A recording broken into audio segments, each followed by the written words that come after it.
Coming up next on Art Rocks, it's a major milestone for Baton Rouge's homegrown opera company. I think it's going to be a little shocking at first, but I think people, once they hear it, they're going to think, wow, this fusion really is incredible. We'll take a glimpse into the thinking of a storytelling physicist. I hope kids see this and leave with a renewed sense of how science is a wonderful story of adventure. And learn a little Louisiana history in heavenly surroundings beneath the oaks that shade St. Francisville's beautiful Grace Episcopal Church. The church was completed for Easter service Sunday in 1860. West Feliciana has grown exponentially. Quite a few families have roots here in the church. That's all up next on Art Rocks.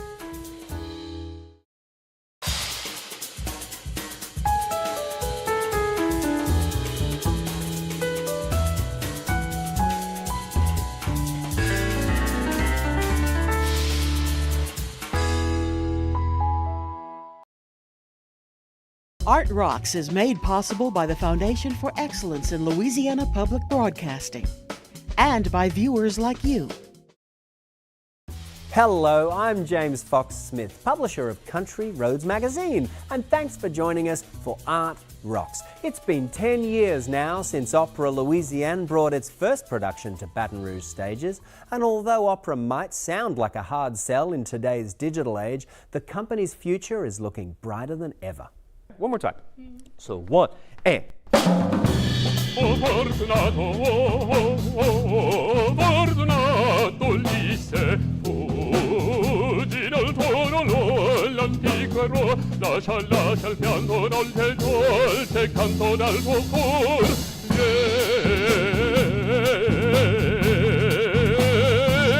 Lieto di sera, non si disperi più. Non si disperi più, mortale in terra.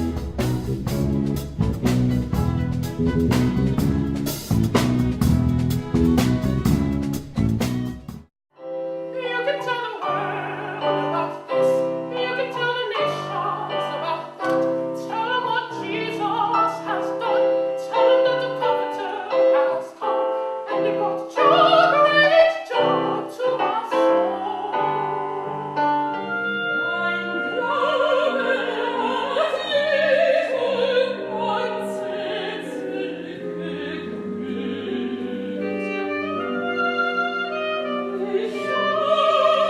That's just a taste of the great voices opera fans will hear from the stage of Baton Rouge's Manship Theatre when Opéra Louisiane marks its 10th anniversary with the production of Ulysses, an American mythology.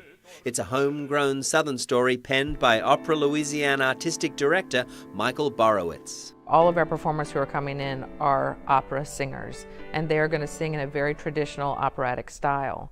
But what they're going to hear coming from the pit is not what you traditionally hear from a symphony. They're going to hear the sounds of gospel and R&B. They will hear the harmonies that they are used to from Marvin Gaye and the Temptations. And they will hear the wind chords from all of those great artists from those recording sessions.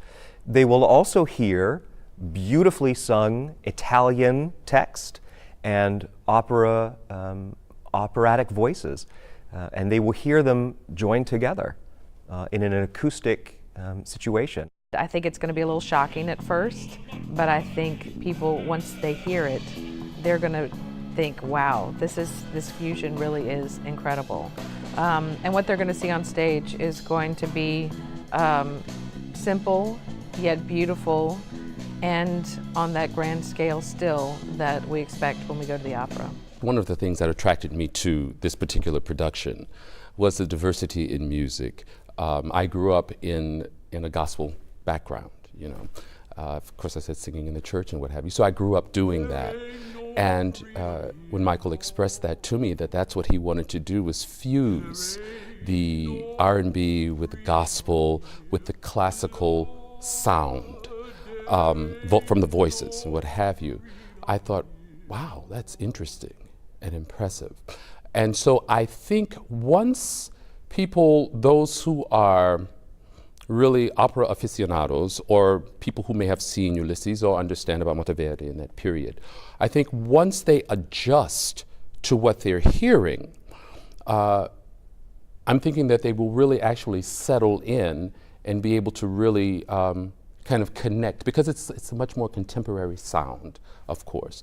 And I think it will take them to a place that they had not really expected to go in this story, which will really draw them into the story even more so. And I think it will keep it alive and interesting for them. The opera itself follows the story of the Odyssey fairly closely.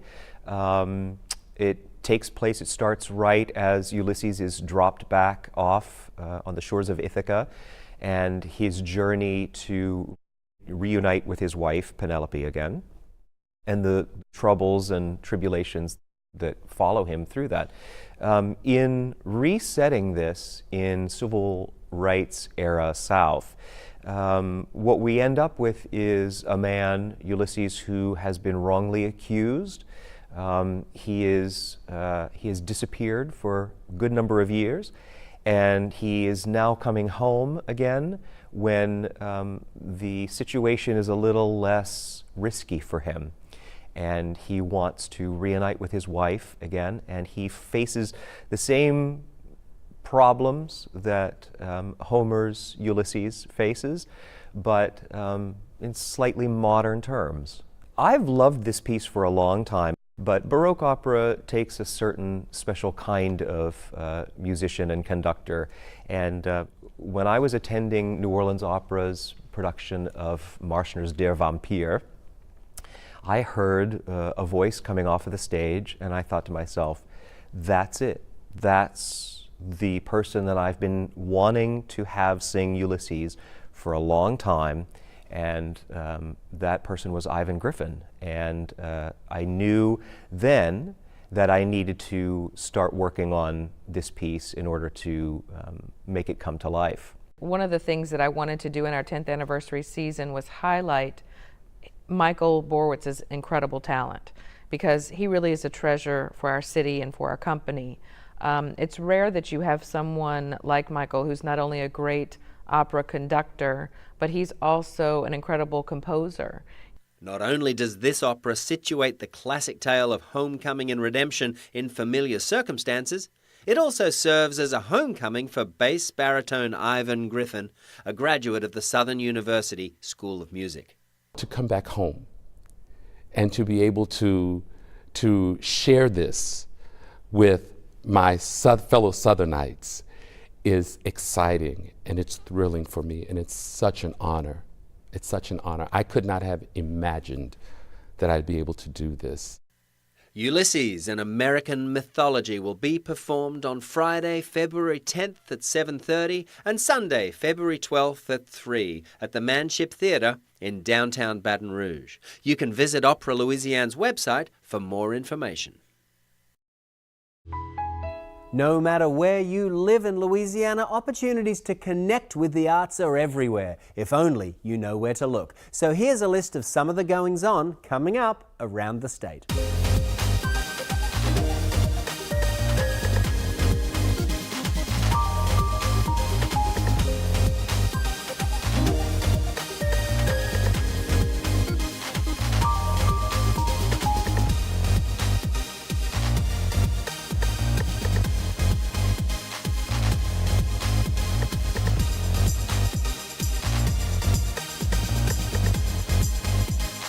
To learn more about these and other events in Louisiana, visit lpb.org/artrocks or pick up a free copy of Country Roads magazine.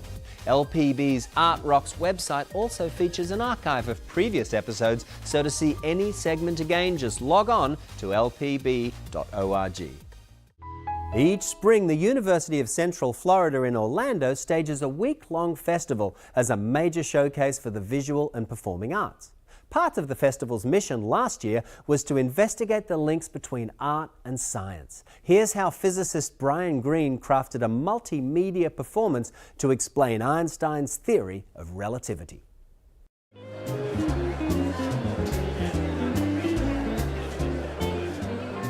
UCF Celebrates the Arts is a week-long festival that includes many art forms.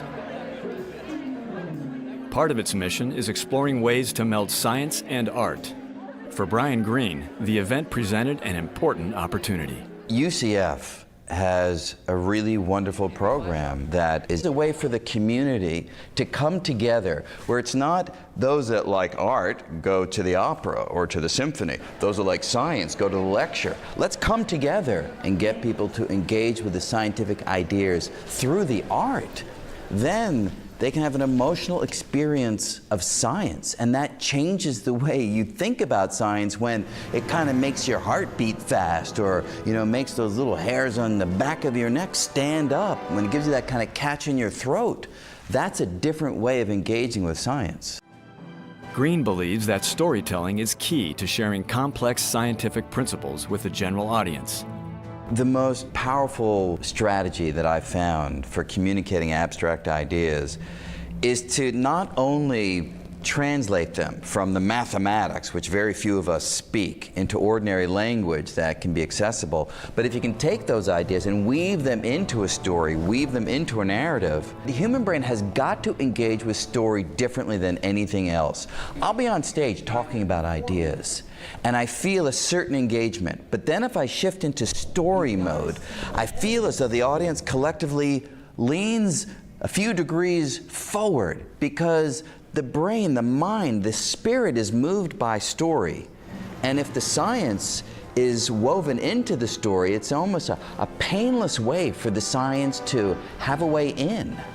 To reach more members of his audience, Greene turned to a classic Greek story. How many people are familiar with the original myth of Icarus? All right, so just to make sure, what does Icarus do? He flies too near the sun, and he crashes into the sea. So the moral of the story is, you don't do what Daddy says and you die.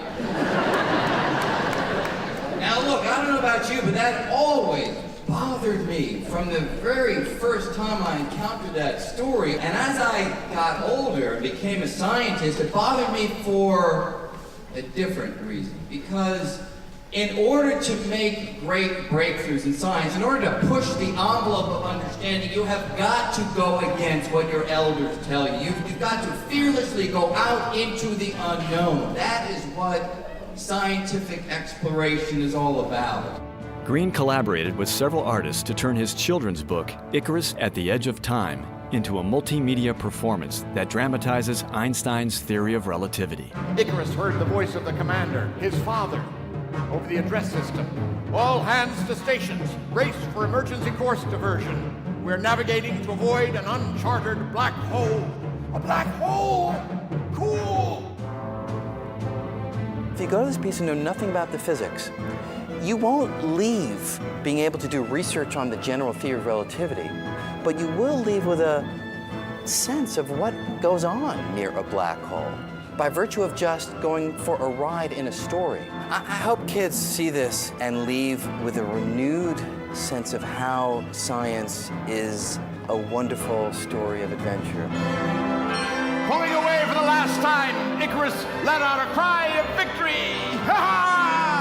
That'll definitely be remembered!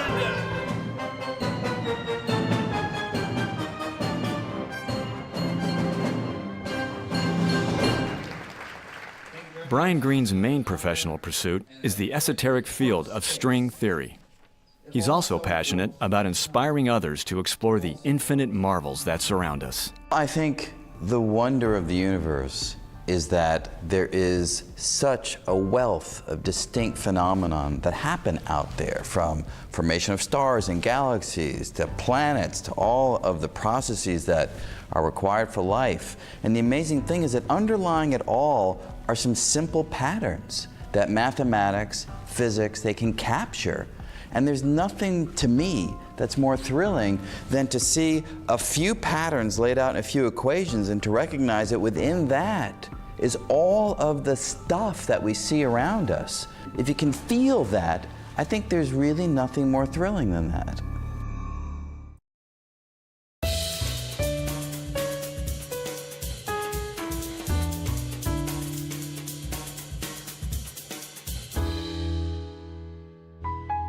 The saying, "one man's trash is another man's treasure," is dead on for Albuquerque, New Mexico artist Jami Porter Laura. While traveling along the US-Mexico border, Jami noticed the large number of plastic bottles left behind by migrants. These bottle artifacts are the inspiration for her latest work.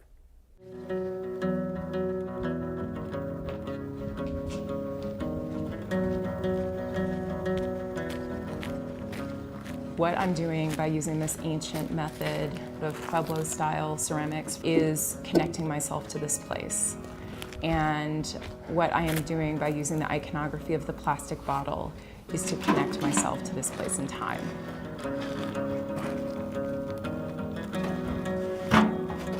Well, something that interested me about this project, which I sometimes talk about as a reverse archaeology, where I am using the tools of the past to dig into the present and future, is that it collapses the distance between what we see as an artifact and how we regard contemporary trash.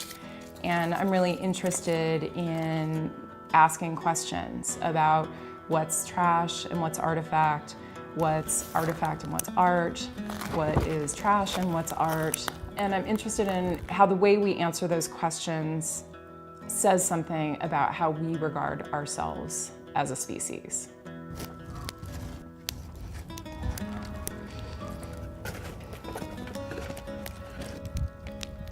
So what we're after here is about 1,000 degrees on the inside.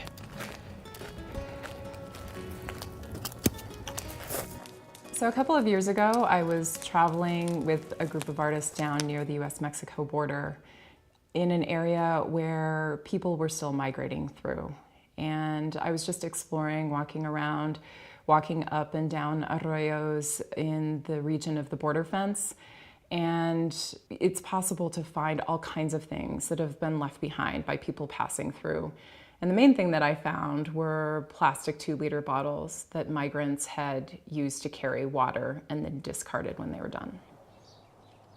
I started to think about the continuity of the culture that had inhabited that area. And so in that same region where I was finding plastic bottles, it was also possible to find potsherds and ruins and things that we consider to be artifacts. And so it was in that context that I just started to think about the plastic bottle as a contemporary artifact.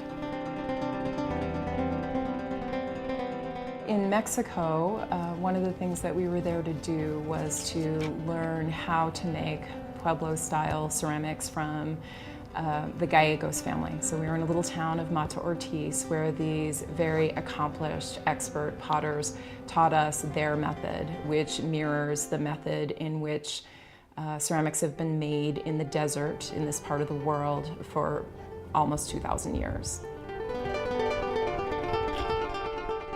It was out of the combination of those experiences that this image of the form of the plastic bottle made into a ceramic piece in this style that I had just learned came to me. There's a great deal that's beautiful about the components of a plastic bottle. The bottom is a pentagram, and the top is a spiral, and both of those are forms that we have seen represented throughout human history. Part of my interest here is in looking differently at the plastic bottle so that we might be able to see the human creativity that goes into it, as opposed to simply regarding it as waste. One of the things that I'm thinking about is how the things that we make are remaking us as a species. And so if you think about humans made plastic, the chemicals from plastic are in the environment, and now they're in our bodies. And now our bodies are changing as a result. We're actually transforming as a species. In that, we have one more example of how those lines that we believe divide us from nature or from technology, those don't really exist. There isn't a line between what is human and what is natural and what is technological. So you can see the bottom is like the bottle, and I'm gonna have to work on that a lot more. So I spend a lot of time outdoors in places that we call wilderness. People who spend much time outdoors are familiar with the leave no trace ethic. And it's something that I've been thinking a lot about lately because I think it says a lot about how we regard ourselves in relation to nature. I think that it's interesting that in the way that we have constructed nature, we have written ourselves out of the story.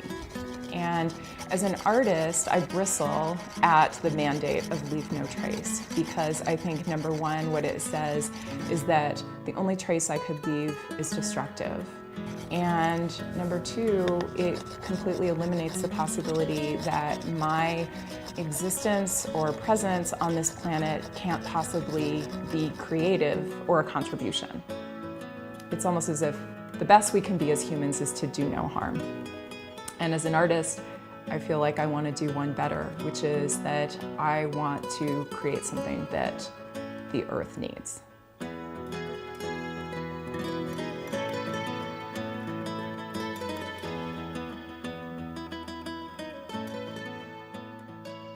There's a way in which this project for me is about grappling what it means to be an artist who makes things in a culture of too many things. And I'm making things that imitate the things that we have too many of. So it's this way of placing myself in the center of this predicament. And I don't know that it's the solution, but I'm really interested in the complexity of being right there in the middle of it.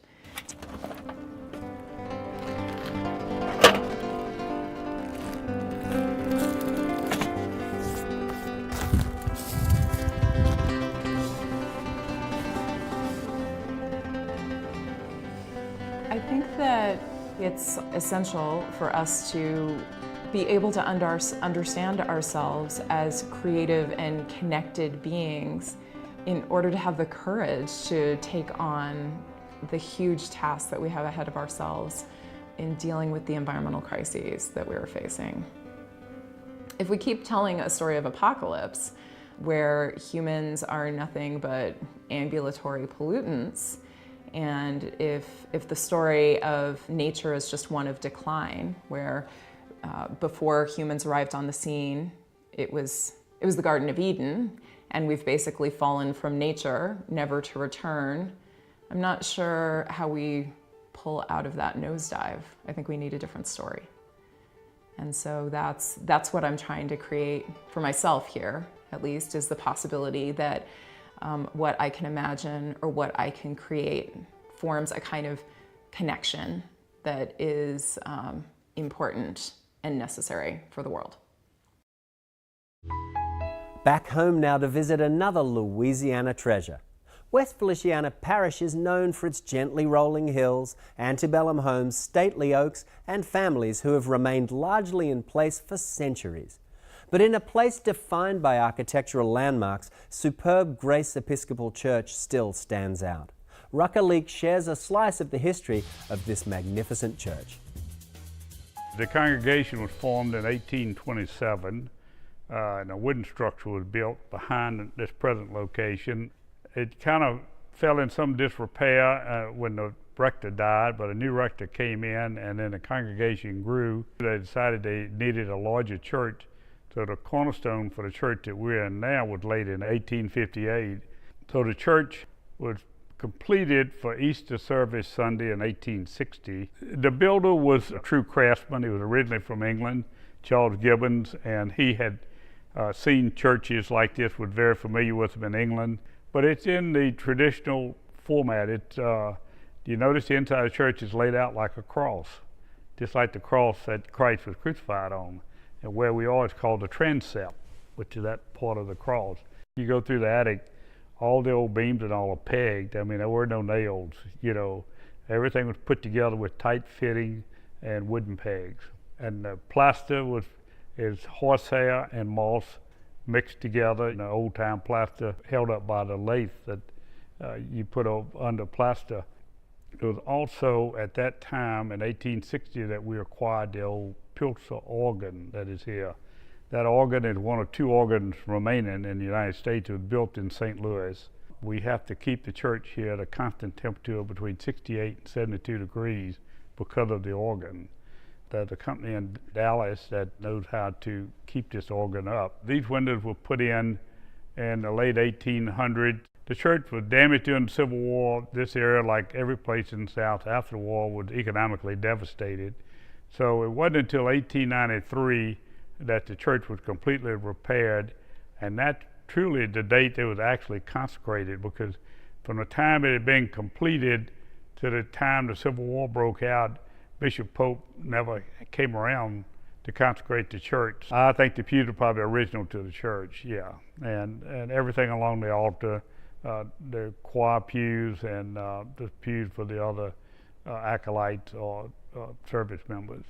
Acorns from oak trees came up from the Caribbean and were located on one of the old plantations around here, and seedlings from that was brought here and planted. In 1855, the iron fence was put up around the cemetery and around the whole church plot. Quite a few families have roots here in the church, but West Feliciana has grown exponentially in the last 30, 40 years, and a lot of people have moved in, and the congregation has just grown. We're a transitional church now. We run in probably anywhere from 350 to 400 members.